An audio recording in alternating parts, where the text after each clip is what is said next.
Hi, my name is Grace Angelou. My name is Harish. I'm also a fourth year computer science student. I'm also a fourth year computer science student, and today we're just going to give a short presentation on what computer science is in DCU and why you might come to DCU to do the course. So, the course title is now computer science. It used to be computer applications and software engineering. The course code for your CAO is DC121. It's an undergraduate course, which means that it runs for 4 years and it's a level 8. It is a full-time course, so there's no part-time option. It's basically a 40-hour work week of you to be on campus, and it's based solely on the Glasnevin campus for DCU. The minimum points requirements for the course are 498, and the only thing that you really need for the course is a minimum of an O4 or H6 in maths. So there's not really like a severe amount of requirements, which is really good because you can also use your ordinary level maths grade for computer science here. You also need a minimum of 6 subjects, which is like the generic CAO requirements. But you also need to do either English or Irish, so you don't need to have both English and Irish and maths. And then 2 out of the 6 subjects that you get in your CAO must be a H5.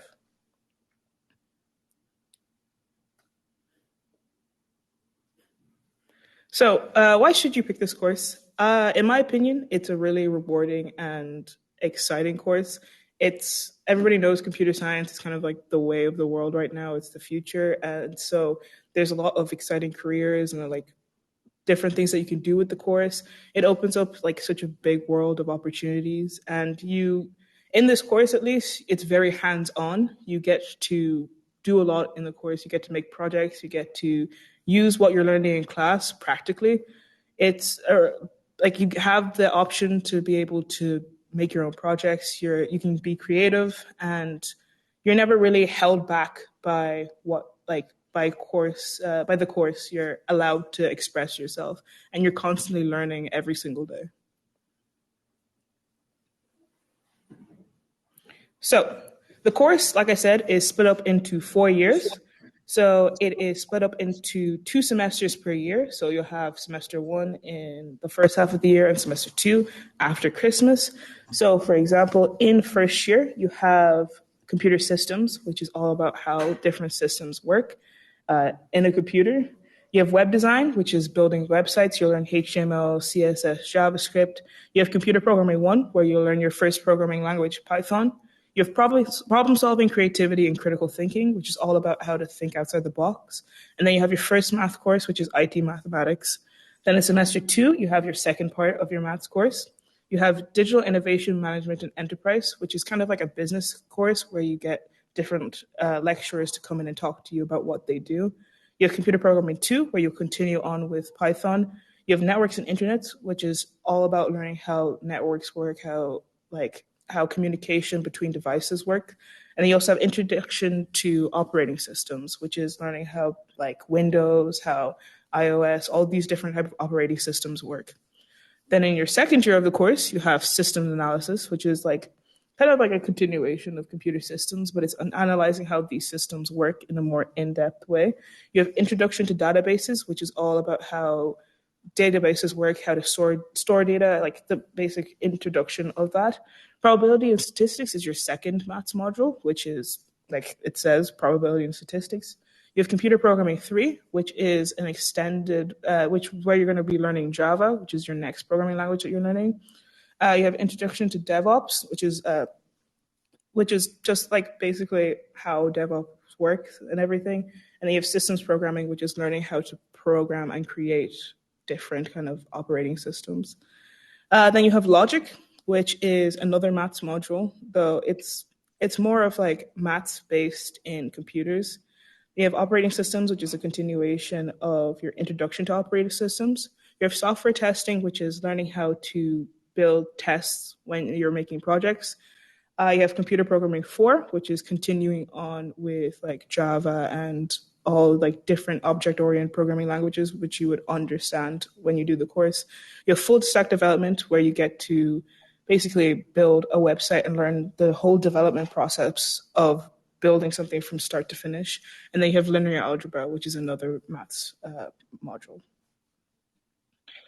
So in year three, things start to change a little bit. So your students are given the opportunity to get even little. Students are given the opportunity to specialize in different things. So we bring in this thing called optional modules. So students can pick different things based on their interest, based on their likings.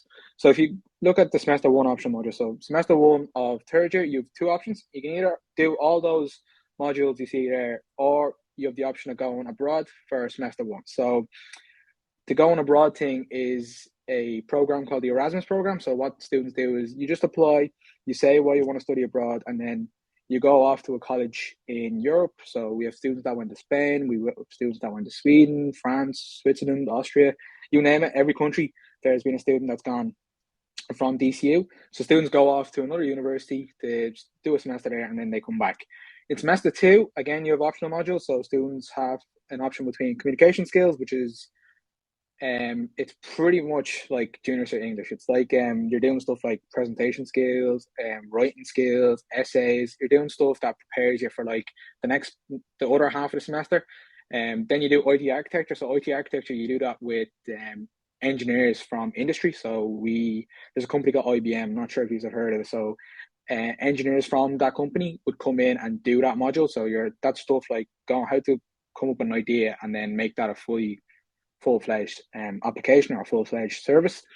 In the other half of semester two, you have the intra program. So intra stands for integrated training. So you can think of it as like a internship or work placement. So for computer science, it's 6 months. So what students do is they go off into the industry, they work, they see how the life of a software engineer, they see the different types of things that happens in the industry.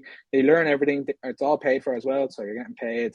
And then they come back and apply to their fourth year of the course. So looking at fourth year, again, you have the optional modules. So in semester one, you have search technologies, data warehousing, and data mining, and then your cryptography. You choose two from them, and then you have to do compiler construction. So everyone has to do one module, and then they pick two other modules from a choice of three. Semester two, you do the exact same thing. You have to do one, and then you pick two from a choice of three. And then on top of all that, you have to do a project. So in third year, I'm just going to go back to your slide. In third year, you also have a project. So if you look at the thing, it says year three project in semester two. So you do that.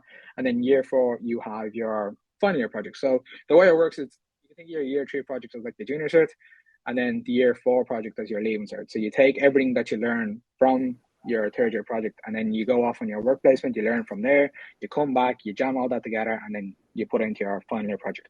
That's kind of what the structure is like. So to give you an example of how the timetables look, so this would be in first year. So as you can see, everyone's in first year, you're doing everything. So everyone's doing everything. So it's kind of, there's a lot of modules involved. So it's a little packed. You're not really off any days. And then if you look at fourth year, you don't have many modules, and then you have a day off on Friday. But just because you have days off doesn't mean that you're kind of off the hook.